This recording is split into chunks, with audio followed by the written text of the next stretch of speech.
All right, guys, another episode of Shell Anonymous. Before we get started, though, this is a celebration milestone. This is podcast episode number 50.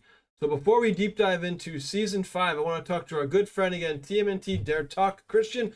Christian, what was it like when you hit number 50 on your podcast run? Oh, dude! First off, congratulations on 50 episodes. That's a great milestone, and I also remember back then that was something very special because I never thought that I would do it this long. And well, 10 years later, here we go again. Yeah, it's great. It's a great milestone. It feels good. 50 is a great number. Yeah, exactly. And just for me, at least, like some of the, you try some new stuff out. We've had gamers, we've had toy collectors, we've had our own like monologue similar to yours. We've had celebrities, some fans. It's been a nice run, and hopefully the next 50 episodes are going to be just like this, getting some turtle fans, some more Shellonomics. And right now we're going to deep dive into season 5 of the original 1987 series. For those who are keeping score, we did the Easter episodes part of season 4 to wrap that up. So we're going to start with My Brother the Bad Guy. Now I want to hear the review of the episode here and also your thoughts on this episode, because I got a little bone to pick with this episode here. Oh, really? Mhm. Yeah, first off, this is the first episode of the 5th season, but if you ask me, this should have been the season finale of season 4 because season 4 didn't really have a season finale. If you remember, like season 1 had the big final episode, season 2, season 3, they all had those big final episodes where the Technodrome has to be stopped. But in season 4, there was just regular episodes. And now we have this episode where we meet Shredder's Orokusaki's brother, who is a policeman. I mean, one of the problems I have with this episode is that the brother is called Lieutenant Saki. Like, Saki is the family name, but that's actually wrong because in Japanese it's Oroku Saki. Oroku, the family name is first, so it should have been Lieutenant Oroku. But yeah, whatever.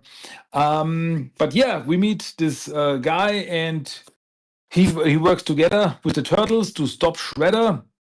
And well, in the end, the Technodrome comes back to Earth, and but the turtles they intervene, and the Technodrome lands not in New York but in the Arctic, and that's the new place where the Technodrome is staying for a while.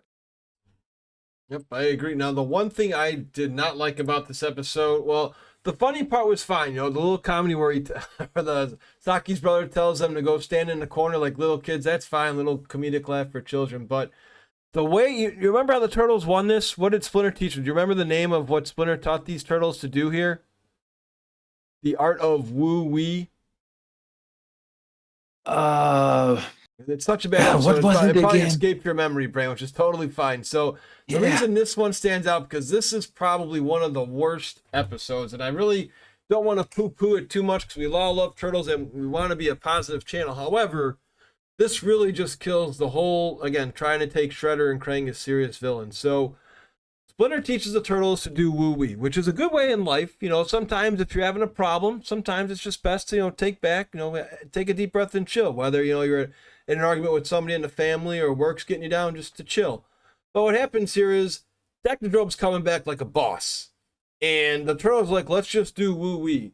So Bebop and Rocksteady start fighting in the Technodrome, and they screw up the whole entire plan just by fighting in the Technodrome. And then they go into the Arctic. So it's just a bummer for me because, like you're saying, Christian, had this been a season finale, that could have been okay if Bebop and Rocksteady screws up. But this is how the season starts.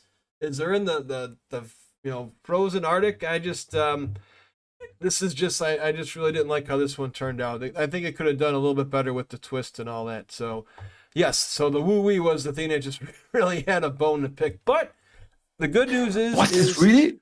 yeah. Was this really in this episode? I thought it was woo wee where they fall out. I'll have to double check. I know what you mean. I remember the scene, Yeah. but I thought, if I remember, wasn't this like later when the Technodrome tried to escape the Arctic, like in the next season?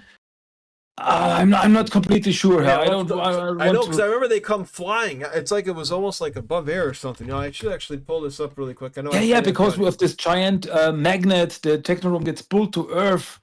That's right. That's right. That was in this episode. Yeah. Okay, it was the woo wee, yeah, because it was just like, just so cringe. It was just like, come on, guys, these are supposed to be the badass turtles and all this stuff, and now they're just gonna, no problem sitting and meditating, but it's just Bebop and Rocksteady. It was just, it just really was. It was just frustrating because again, this is just where the bad guys very rarely win. But good news is when one door closes, another one opens, and we get the debut of a cool action figure we had growing up as a kid. The next episode is Michelangelo meets Mondo Gecko. How'd you like this one? Dude, Mondo Gecko is a great character. And he's also in this episode. As we find out in this episode that Mondo Gecko, as a little lizard, was mutated alongside the turtles through the same mutagen. But he got picked up by some evil guy just called Mr. X. And he was, he was trained to be a bad guy. So Mondo Gecko was a bad guy in this series at first, but Michelangelo was able to show him that he is not really a bad guy and that they can be buddies. So in the end, they work together to stop the bad guy, Mr. X, and his goons. And yeah, and in the end, Mondo Gecko became a neighbor, a sewer neighbor with the turtles. So hey, everything fine. I thought it was pretty cool. I liked how they rewrote the history of the turtles too, where they show him falling through the glass bowl, and Michelangelo keeps having his dream. So I thought it was a really well written episode there, and it looks like with the credits here, it was somebody I'm not too familiar with. It was written by Gary Greenfield.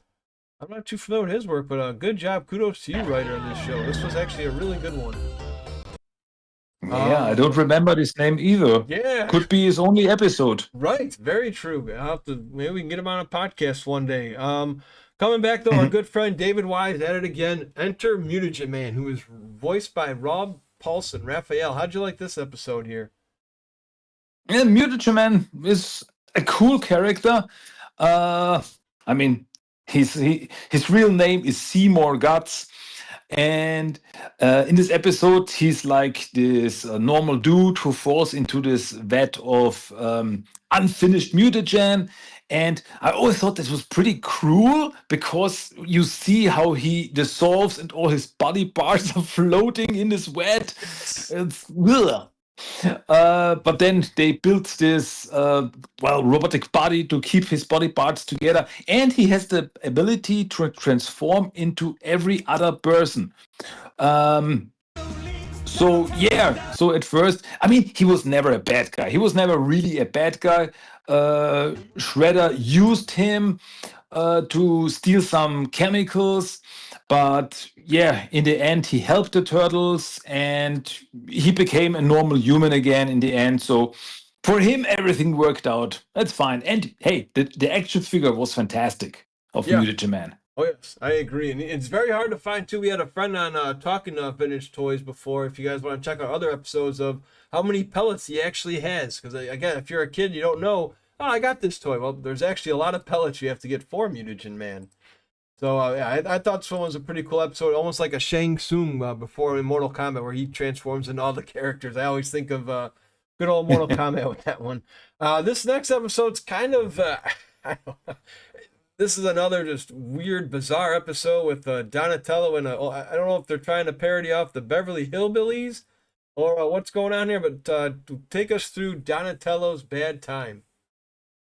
Yeah, this is one of the goofier episodes because Donatello gets the Turtles van stolen by some bad guys who are called the Bats. They're the Bat family, and they, as you said, they're some hillbillies, and they're using the turtle van to rob some banks. And Donatello is embarrassed that the turtle van got stolen, so he doesn't tell the other turtles. He tries to take care of it himself, and it's crazy shenanigans. And well, in the end, everything works out fine. The bats get beaten, and the turtle gets their van back.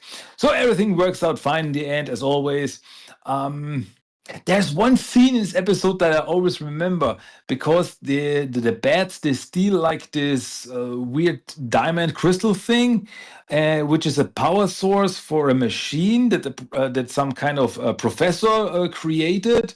But if they are able to rip the crystal out of the machine will explode and take out the whole city.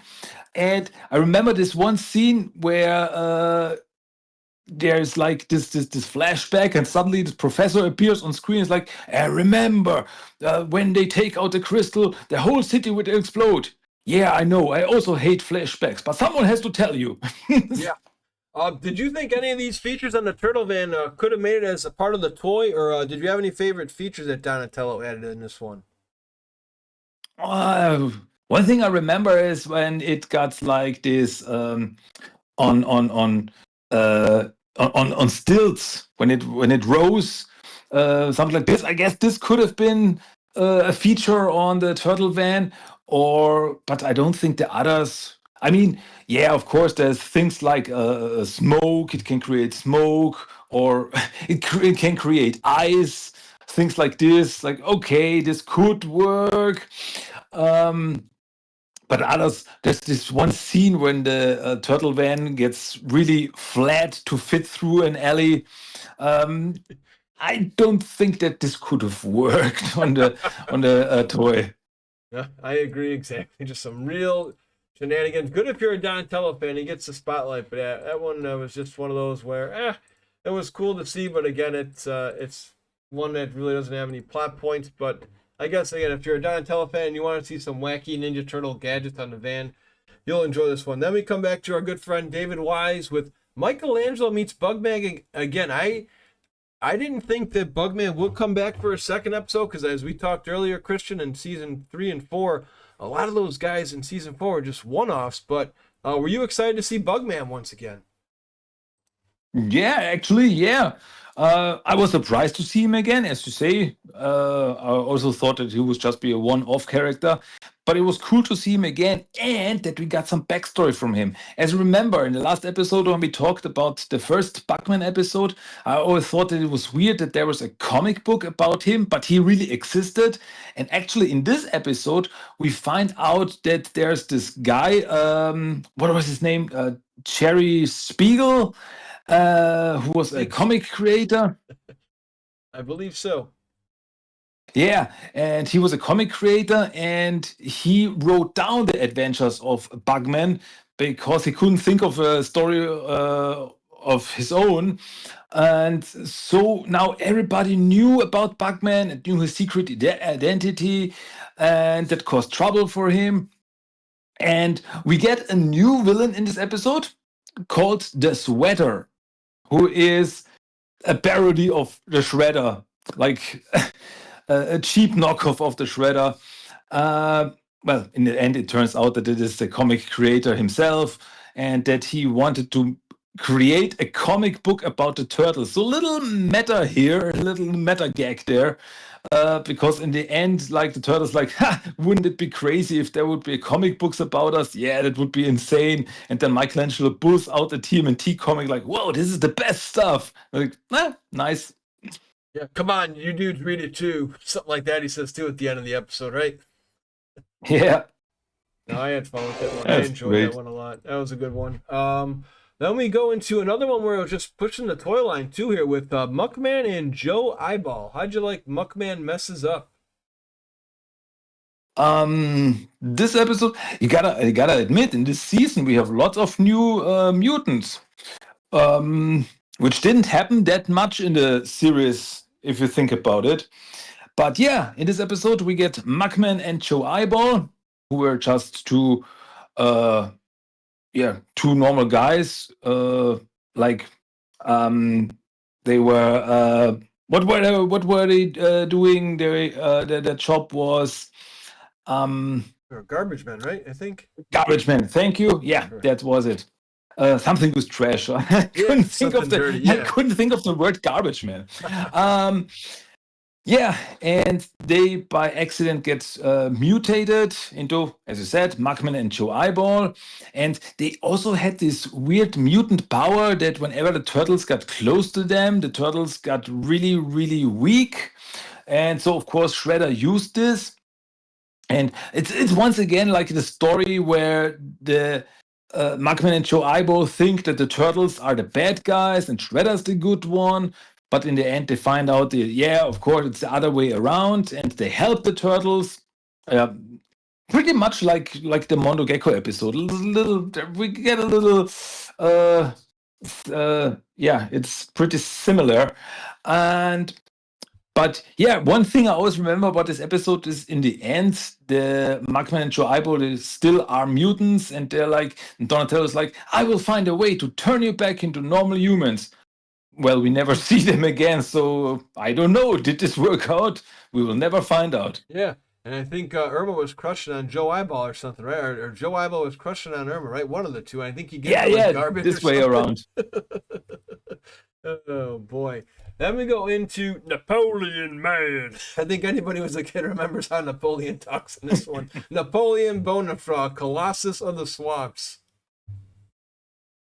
Yeah. This is one of these episodes where I'm really surprised that we got an action figure out of it. Like Necker did Yes, with Napoleon Colossus version. And yeah, this is pretty much that Shredder's got this mutagen gun that he shoots at Napoleon, and Napoleon turns into like this Hulk-like big mutant frog who's super strong but not the smartest. And he's using him, but he always transforms back, and it's crazy. It's pretty much what was it that Shredder was after this crystal thingy? Big Louie was also in this episode.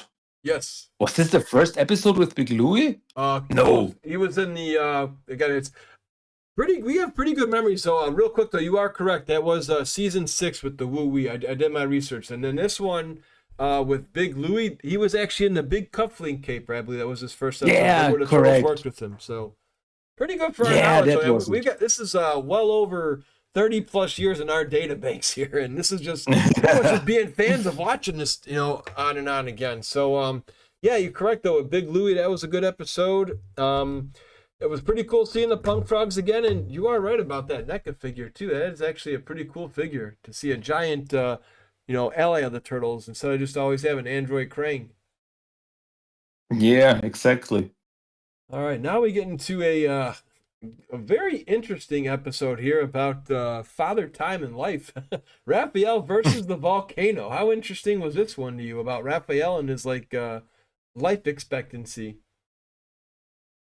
Yeah, this was a crazy episode because of a malfunction of Donatello's devices.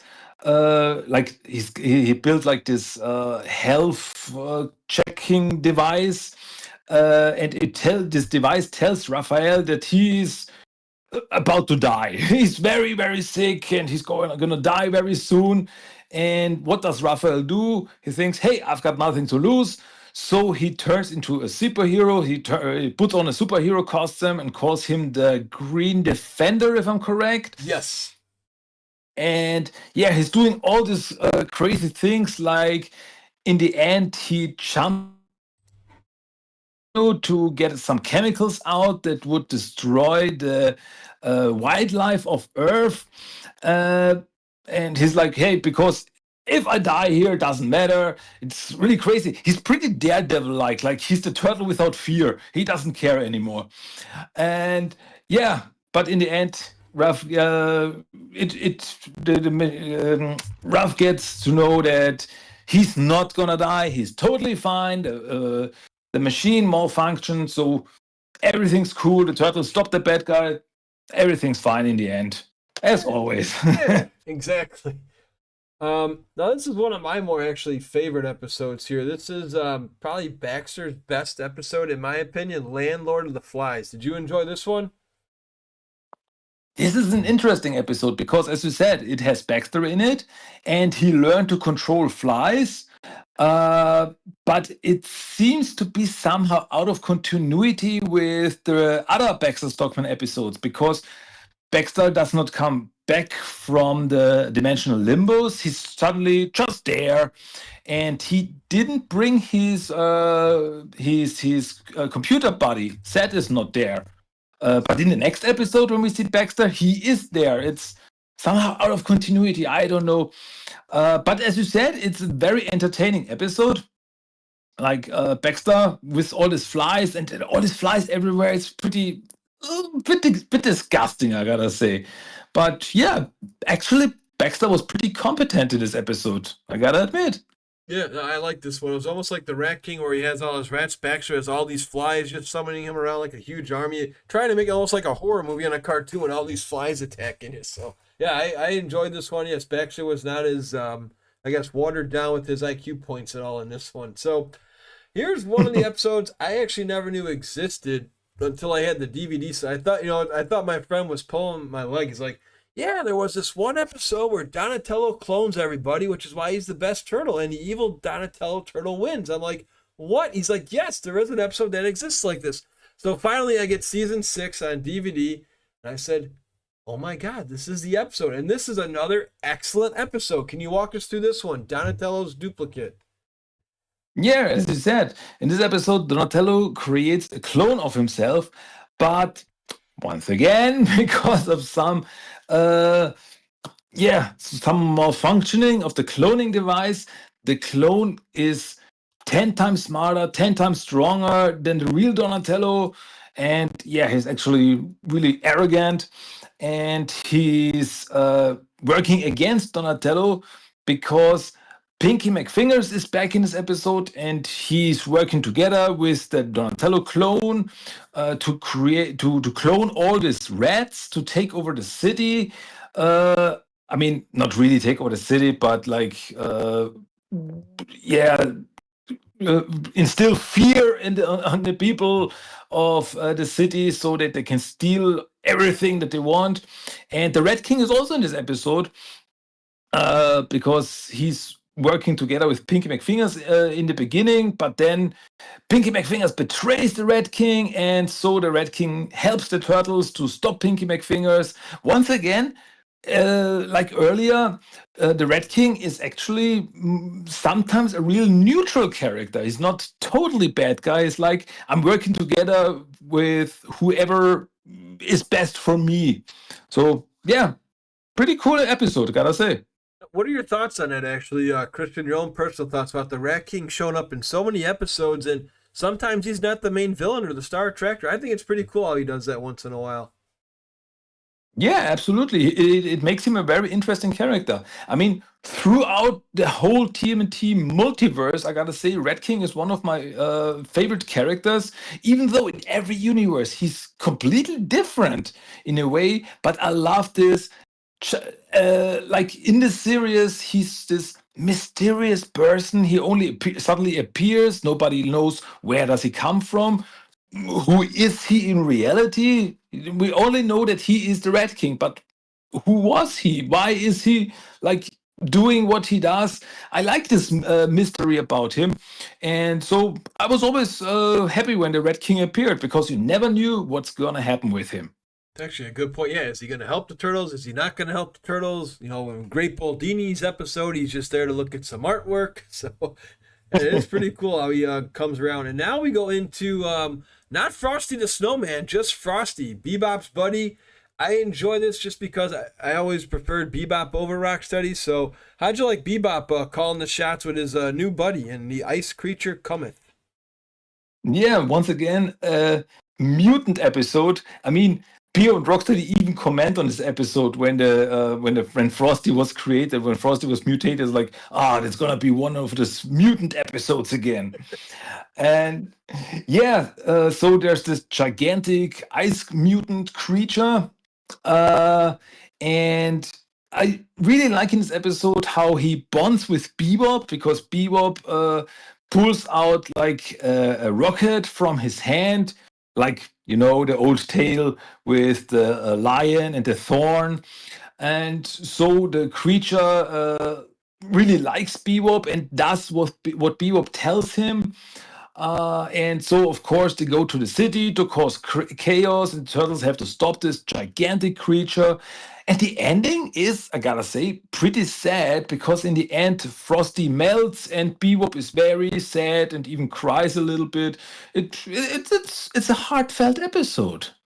It is, and it's very sad to see him melt. I mean, I see the look on his face, and he's trying to go, and it's because I think the Technodrome frees up a little bit in the ice, but then it goes back to normal after Frosty freezes right on top of him. Exactly. Oh, gosh. So here comes another cool episode here. We have a return of a good friend. For anybody who's a bodybuilder, you may enjoy this episode. Leonardo cuts loose. Yeah, that's a crazy episode.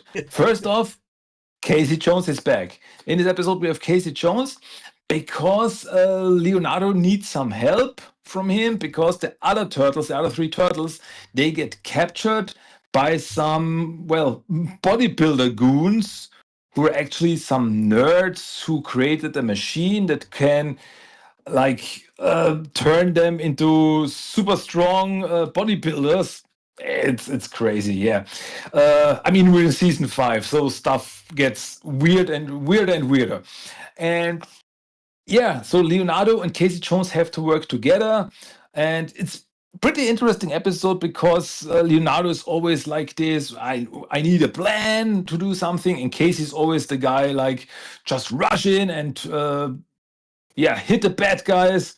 So it's an interesting dynamic between these two because normally it's Raphael and Casey Jones, but now we have Leonardo and Casey Jones fighting these bodybuilder villains with the Strongium 90.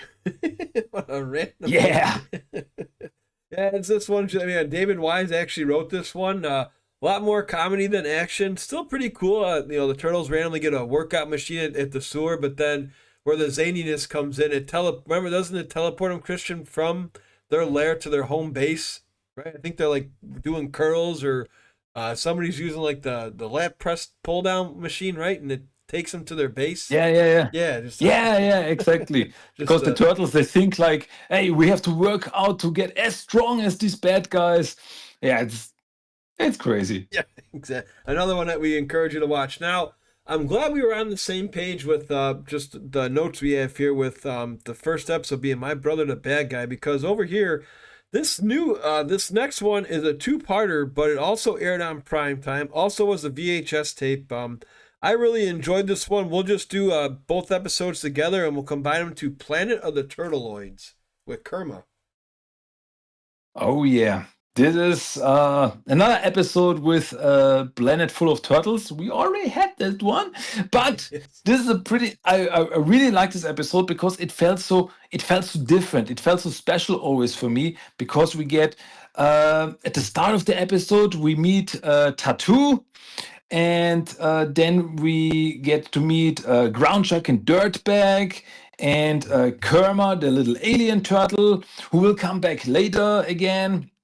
I always liked Kerma. He was cute.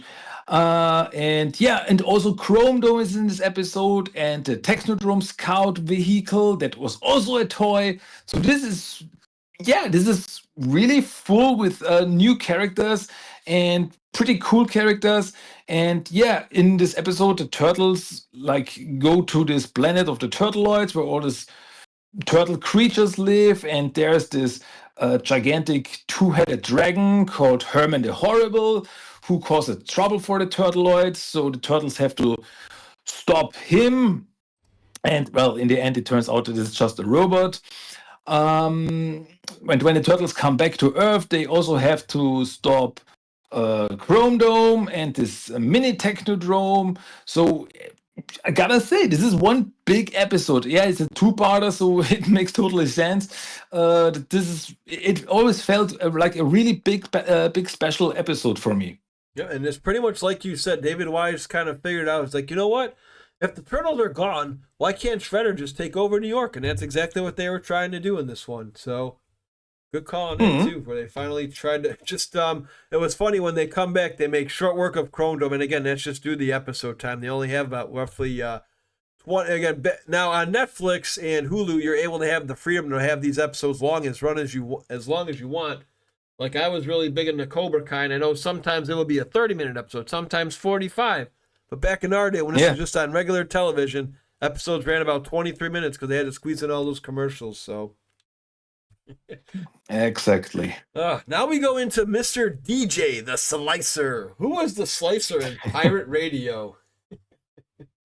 Well, it's the Shredder who takes over this radio station, and he's got this device, like this hypnotic device that everyone who hears him has to follow his commands. And yeah, Mikey is also very much into this radio station.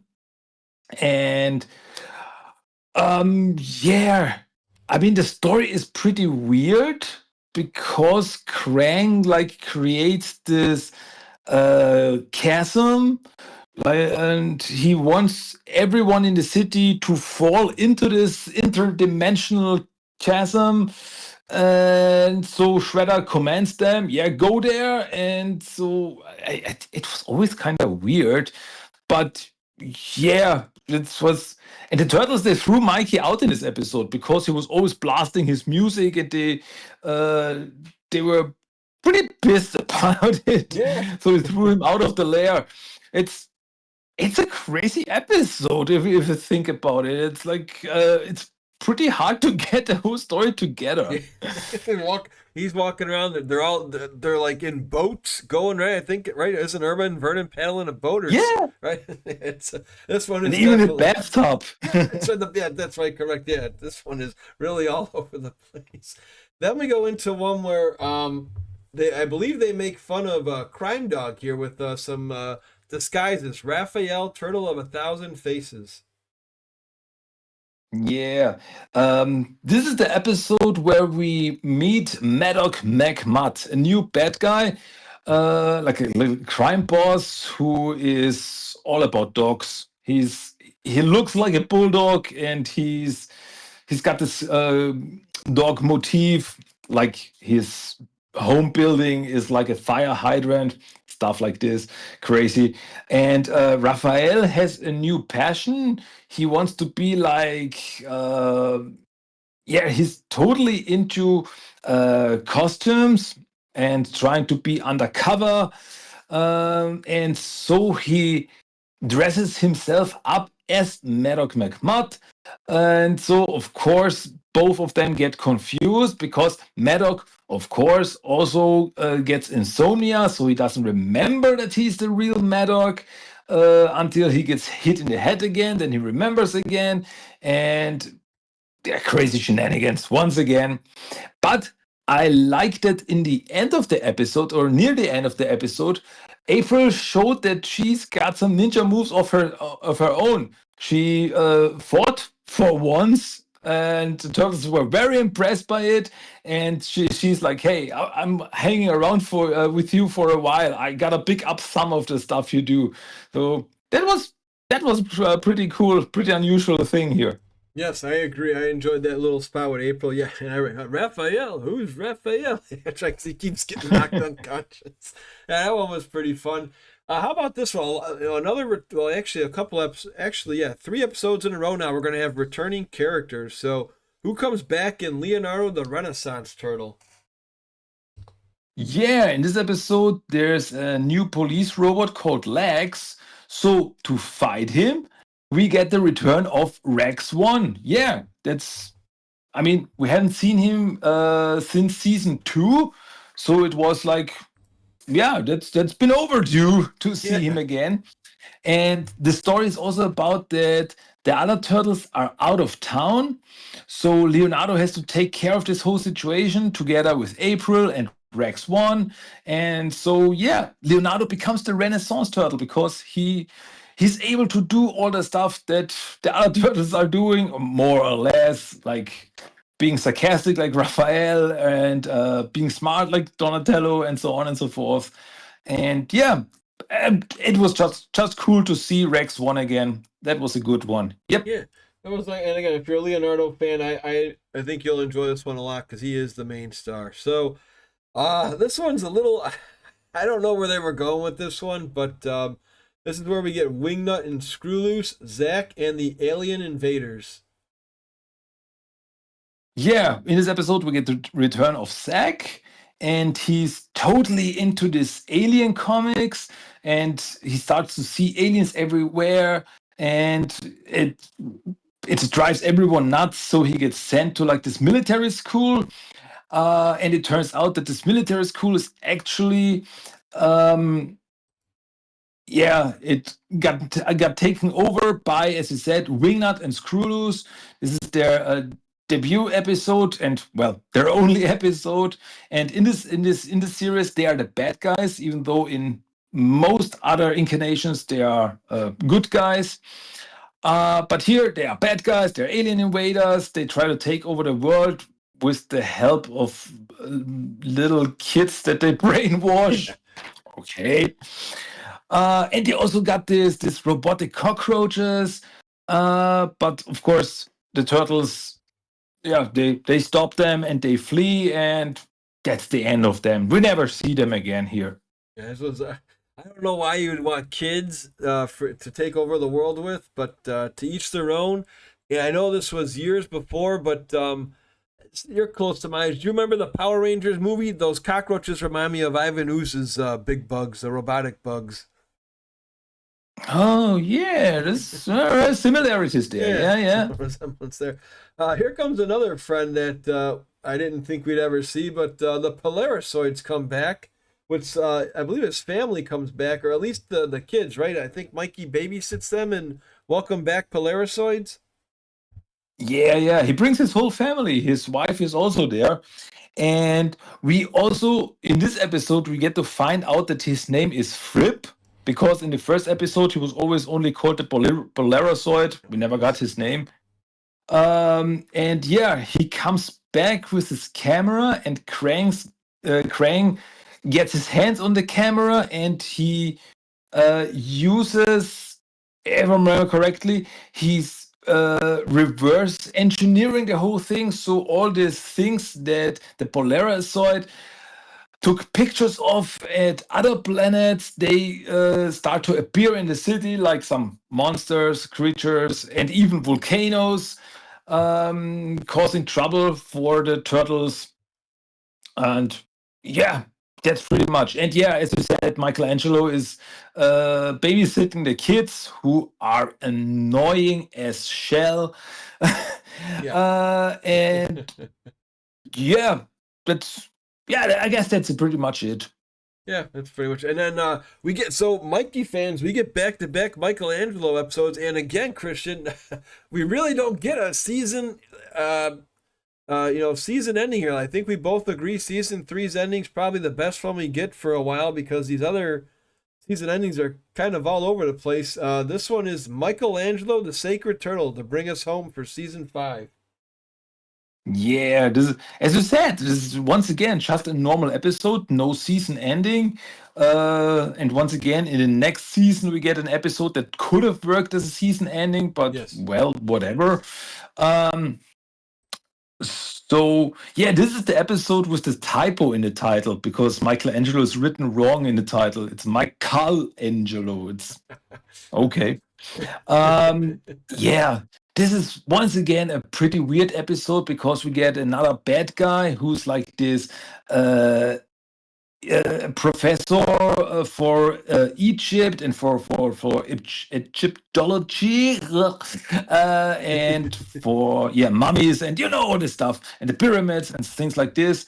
And Michelangelo tries to stop him, and he meets some other guys from Egypt who think that he is like this ancient turtle from Egypt called Amenturtle. And they and they do everything that Mikey tells them. And yeah, what was the plan? Oh yeah, of course, the bad guy, he wanted to use like the power from an meteorite that was flying by to turn himself into a super being, Yes. whatever. This whole story is all over the place. It's once again crazy. Yeah, Exactamundo, dude. They always pitch in like the little Michelangelo talks, dude. Like just in just have the random stuff. So That's funny, yeah. yeah. Just again, this is more comedic based. So, as season 5 is over, what were your overall thoughts on it? It seems like this was supposed to be like Turtle Mania is still a high, so there's still a demand, but we got cut down to about 20ish episodes. So how'd you like this one overall? Overall, I think this is a good season. As I said, in 1991, as the season came out, Turtle Mania was pretty still pretty high, and yeah, we had some really big highlights in this episode. I gotta say. I mean, we got to meet some cool characters like Mondo Gecko, Mutagen Man, Mugman, and yeah, some comebacks from Baxter Stockman or Rex One, and of course the highlight would be the two-part Planet of the Turtleoids. Yes. I always loved this one.